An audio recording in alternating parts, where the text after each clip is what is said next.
Right. And yeah, I would totally agree. Yeah, so we can make that happen. We have a couple of questions that came into the room. One is from someone new that said, from Jonathan Campy, why should you have my vote? David? Well, number one, your two-party vote will essentially do the same thing it's done every single time presidents have come and gone from the left and the right. We've had a pendulum swing from the left, and now it's heading over to the right now. If we catch it in the middle, we can still run with the momentum that Barack Obama had with his belief in change. We can still run with a sense of fiscal conservancy that the Tea Party energy had during the midterms. So we can run with both of these at the same time, but if we swing all the way to the right, we'll go back to a George W. Bush kind of presidency, where nothing gets done and they start more wars. People fight for democracy. Okay, but the reality is our next president, and I hope to be that person, will offer all the innovative solutions that America needs for the next 10 years, if not 50 years. He will organize and administer the development of all these plans within a timely manner and will be accountable to the American people. And will be transparent, so you could actually watch me in the Oval Office and I can talk. Hang on just a second. The concept of actually talking to the American people every morning from the Oval Office is very real.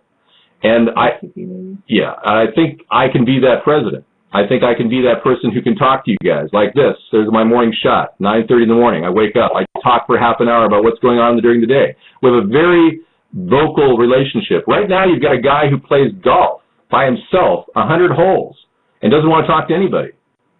So, yeah, I mean, and he's very secretive about his guest list. They're hitting him up with another subpoena now. Judicial Review won a case to get the guest list revealed, and Obama's stonewalling. He won't reveal his guest list yet again. This is crazy. So a guy who pretends to be I would agree with being open and transparent to everyone, and I think that where the money went to. Federal Reserve, for instance, should be open and audited. Should be transparent and open. Everyone on a website. The money spent in every bill or in every single budget should be, or how many jobs it created or what it did should be open and on a website somewhere.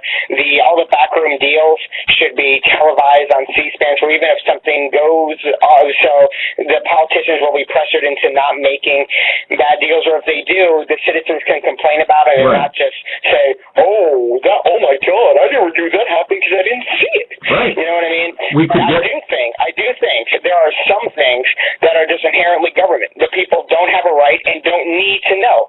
And there are a lot of things that when they go out into the open, hell breaks loose. And that's not what we need. There's something that the government should only have its hands on, and only the government should have its hands on those certain things. Well, the case of WikiLeaks right now is very, very serious. Apparently, there were lots of things released right around when Julian Assange was arrested, and he had an unlocked code that was also released recently and decrypting a lot of data.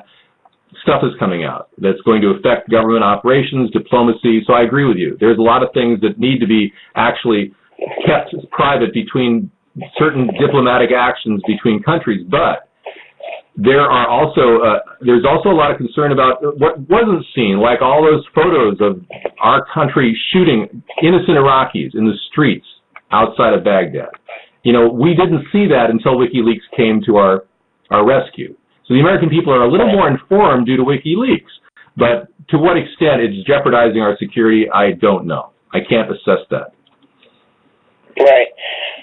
Yeah, somebody told me Julian Assange was actually kind of a greedy guy, and he said he knew him, and he said, yeah, the guy will do anything for money.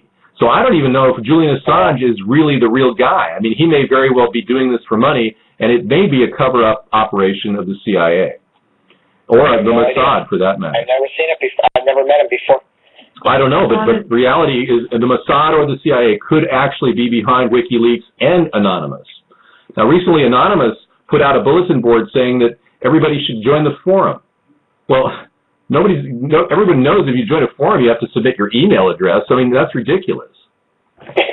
Now, I'd like to think Assange really shows in the dark web. So we can come and hack into your computer. It would be greatly appreciated. It doesn't make sense. So it makes sense that they've been compromised, that the whole thing. So the government can get their fingers under anything. They can get into the Google social network. They can invest in Google. They can invest in Facebook, which I'm sure the government did. And that's where the Goldman Sachs connection comes in. They've evaluated Facebook at $100 billion now, and Mark Zuckerberg is enormously wealthy in just a year. That's because the government printed up a lot of money and bought position with Facebook. And they did it through individuals. That's what they do. They make large investments. So the government can print up money. You imagine how powerful that would be if you could have a money tree in your backyard. Well, they can do anything they want. And the more they print up money, like recently the Federal Reserve printed up $12 trillion and gave it away in loans. In 2 years, the Federal Reserve gave $12 trillion, and we're worried about a $14.6 trillion debt? The Federal Reserve just almost matched those funds in the past 2 years, just pushing money into the economy, and it landed in big bankers' hands. You didn't get much of it, I'll bet. Okay, the flat tax. Mighty Watcher wants to know about our flat tax. We have a 10% fair tax and a 10% flat tax. The flat tax will not affect you if you make less than $100,000. You won't pay any taxes with less than $100,000. The fair tax hits you on every non-food item up to $10,000. So if you're buying a car, you'll be paying on only up to $10,000, 10%, meaning $1,000 of that car will go to the federal government. And this concept will work at department stores, retail, and yes, there may be a 10% increase in price. They may incur that. But this concept is very simple and easy for everybody to understand, and best of all, it gets rid of all the loopholes that are out there. All the ones that are exploited by lobbyists and big corporations and rich people, tax credits, deductions, they're all gone. And you come down to basically the flat and the fair tax is very simple paperwork. Right. The Democrats have not proposed a budget in more than 18 months. Yep. Well, Pistol Pete, we haven't done the metrics on all this. We're going to have to talk to economists about that, but we believe a fair flat tax is the way to go. Well, we have someone who keeps saying that basically he proposed the fair flat tax combination in Hawaii, and he wants a fair tax for everything, including food, and he doesn't want anything over $10,000 taxed. I think that David and I have discussed this with him, and he has said, oh, well, then the government could just give a food stamp card to people so the poor people could get food. I think that we should not tax food as we don't now, and then don't tax the very substance that we need to live, like Maddie Watcher has said, and that's David's contention too. Yeah, never tax food. Don't ever tax food, because no one's going to agree with that. No one's going to want their food tax. Okay. I know. We don't want to encourage welfare, and it will help because people don't really want to be on welfare or have food stamp cards. So unless the people that really need it. So anyway, we don't want to tax food. That's what we said. I say that we want a same percent for both. I don't necessarily agree to a 10% flat tax and fair tax, which is what this other individual has said. And David has also said he wants anything over $10,000 for sales to not be taxed, and I don't necessarily agree with that either. You don't agree with what I'm saying? I don't understand what you said. What did you say?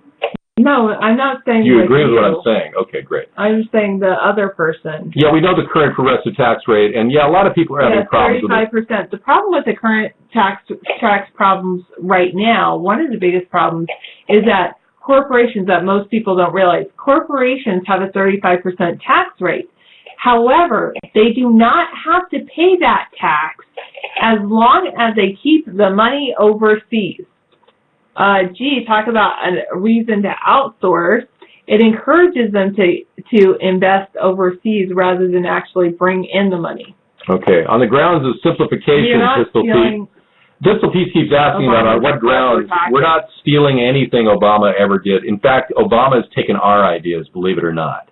But regardless, Pistol Pete wants to know what grounds are we going to declare a fair flat tax? And the grounds are simplification primarily. We need to simplify a massively complicated tax code that's hurting the American people and actually preventing investors from investing in this country. With this fair flat tax combination, you'll see our country bring and lure investors back in. You'll see people want to invest here because there's such a low tax rate. So you'll see money coming back into our country. They won't go to the Swiss bank accounts. They won't go to the Cayman Islands. They'll come back to this country. They'll see a profitability in doing so because they won't be taxed heavily. That's one thing. The other thing is we're going to encourage sales of items so that obviously a sales tax at $10,000 or lower, it would actually not inhibit the sale of a large yacht or a car worth over $10,000, and most cars are worth over $10,000. So we're not going to impede the sale of things with a small 10% tax. And the 10% flat tax is something that will be evenly collected at all levels and will be embraced by the wealthy and the middle class and upper middle class. Everybody is going to profit from it. Middle class won't have to pay any taxes under this plan. It's a good idea, and they've been griping about taxes for a long time.